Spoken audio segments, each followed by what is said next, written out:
Hi friends, ఈరోజు street స్టైల్‌లో chicken pakodi ఎలా చేసుకుందామో చూద్దాము. దానికోసము హాఫ్ కేజీ చికెన్ తీసుకున్నాను విత్ బోన్‌తో అండి.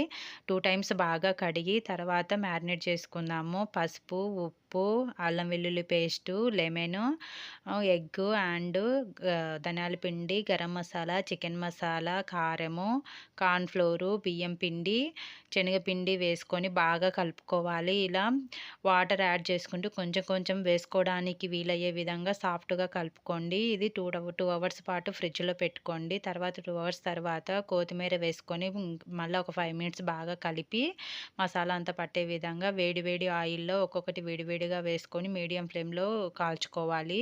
తర్వాత కొంచెం కాలిన తర్వాత పచ్చిమిర్చి, కరివేపాకు వేసి బాగా రెడ్‌గా కాల్చుకొని సర్వ్ చేసుకోవడమే. సేమ్ యాజ్ ఇట్ ఈస్‌గా స్ట్రీట్ స్టైల్ లాగానే వస్తుంది, బండి మీద దొరికే విధంగానే. సో, ఇలాంటి మంచి మంచి వీడియోల కోసం మన ఛానల్‌ని లైక్ చేసి సబ్స్క్రైబ్ చేసుకోండి ఫ్రెండ్స్.